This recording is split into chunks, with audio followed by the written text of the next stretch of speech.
Layton-Matthews, coming from Carleton University in Ottawa, here in Canada. Thanks for taking the time to come to the presentation.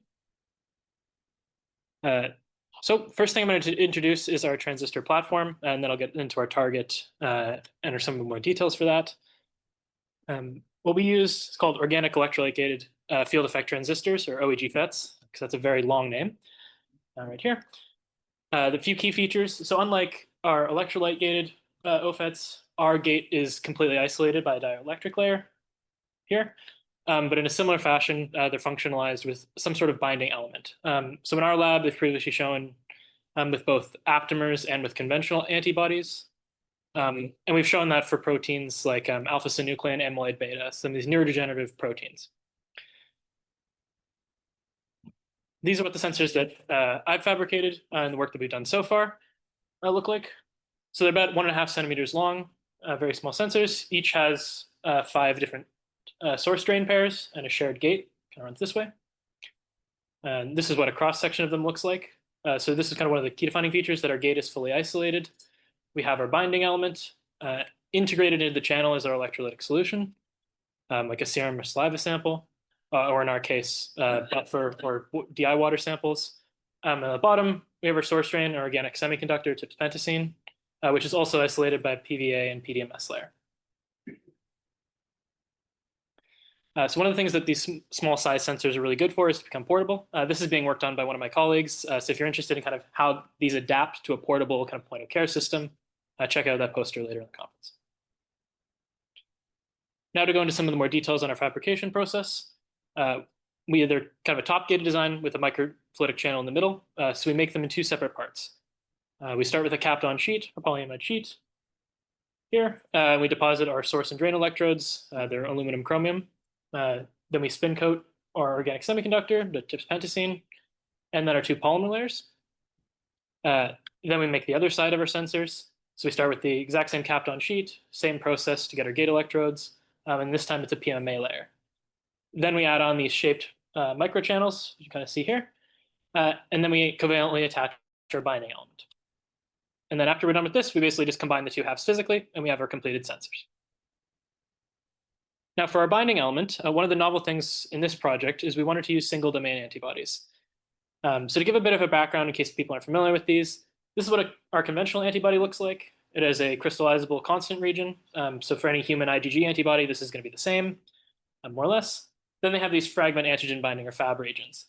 Here is where you have the small chains that actually determine what this antibody binds to. This is what is different between each antibody in your body. But these are very large proteins. They're about 150 kilodaltons, and you can't just take a small subsegment of these proteins because they won't be stable on their own. And these types of antibodies are produced by essentially every invertebrate species. But there are some species, like in the camelid family, like llamas, that also, they produce these antibodies, but they also produce this form of antibody. And here, their Fab region is only a single heavy chain. This is super useful to us because we can actually just take the single heavy chain and express it in a bacteria, mammalian cell culture system. So we don't even need, these big like hybridoma patented cell lines to make these. And we can make stable single chain binding elements. And these are only about 15 kilodaltons, so they're about 10 times smaller. Now from a sensor perspective, that's very useful because it allows us to bind our target much closer to that gate electrode and improve the sensitivity. Now to talk about our target, Apoptosis-Associated Speck-Like, or ASC protein, it comes from these inflammasome complexes. So these large protein complexes made up of a bunch of different proteins. So there's a sensor, an adapter, and then an effector element. And there's a bunch of different these inflammasome proteins in a lot of our innate immune cells, but they ultimately serve a pro-inflammatory purpose. So if they find a pathogen or a damage-associated signal, they cause inflammation.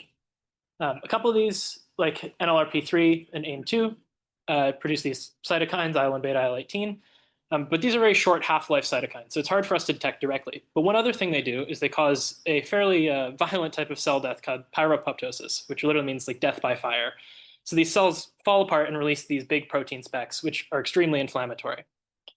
And ASC, this protein that we're interested in, is the adapter protein for these specks, and it's an adapter protein in a bunch of different inflammasomes. And we're interested in this one specifically because these inflammasomes are involved in neurodegenerative diseases.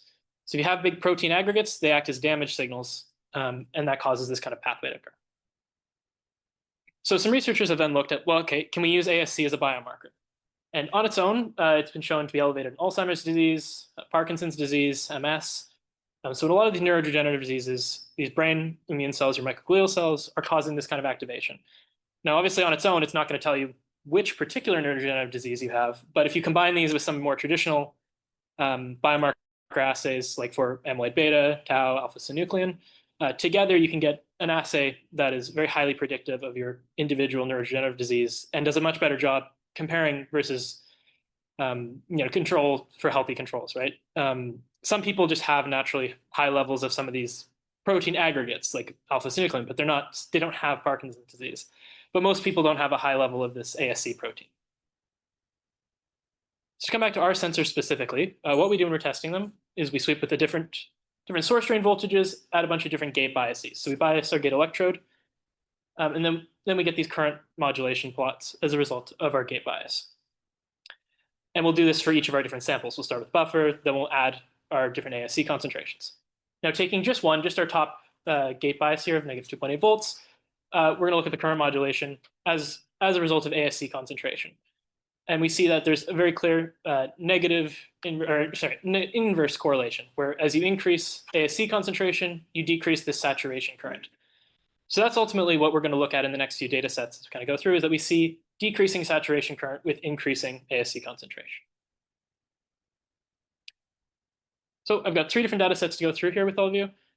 First, we just wanted to see if this worked even a little bit. I mean, we're working with single domain antibodies, which we'd never tried in our structure, and we're working with a new protein.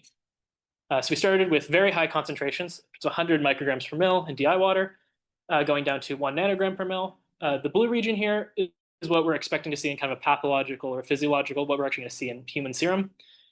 So we start much higher than that, but we still see this very clear inverse correlation. So it's exciting. It seemed that our sensors might be working. Now we wanted to kind of characterize further and look more into this region where it would be useful as a human assay. So we did a second experiment. This time we did it in a buffer, kind of getting closer to our actual matrix, starting from 1 nanogram per mil down to 1 picogram per mil. And we see, again, a very clear correlation. And we want to go lower than this pathological and physiological system because obviously human serum has lots of protein and lots of albumin, and that can kind of interfere with sensitivity when you actually try to test these with real samples. So what we normally do in our previous projects is we dilute them first, like 10 to 100 folds we're diluting the serum. Which is why it's important for us to get sensitivities 10 to 100 times below our pathological physiological range. Then the last thing we did for kind of this very preliminary work is we wanted to expand our range and test across a larger range and see what our sensitivity we can kind of get down towards. Each of these 2 data sets was all tested on like single sensors. So we tested all of the data on one sensor, but that limits us a little bit. So what we did here is we tested a few concentrations on a bunch of different sensors and kind of aggregated the data. Now going from a bit higher, 10 nanogram per mil, all the way down to 100 femtogram per mil, getting to this very, very low concentration range that's not really typically feasible with a lot of larger scale commercial assays like ELISA assays, and into something that's more comparable to specialized mass spec kind of assays, but in something that you can read in minutes, not days or hours of your lab time. What we see is that we still get this same correlation, even extending into these ultra low concentrations. To kind of wrap things up here, obviously this is still our very preliminary work. We're still doing lots of kind of further development. But what we have a novel demonstration that we can use single domain antibodies in our platform, and that we can detect ASC, a protein that's normally found in very low concentrations, but this is something we believe our assay is capable of doing. What we need to do now is we need to validate in a serum matrix both our sensitivity and to validate our specificity. We know that our single domain antibodies are extremely specific for human ASC, and we know that our platform has shown very high sensitivity, but now it's a matter of showing that the specific ones we fabricated with our single domains retain all these characteristics. We're also looking at ways to kind of improve our platform, and we're looking at ways to increase sensitivity further. So one thing we're looking at is if we orientate these single domain antibodies specifically, we might see an even improvements to our sensitivity. So lastly, just to very quickly thank all our people both at Carleton and at the National Research Council that made it possible. And I'll take any questions if we have time for that.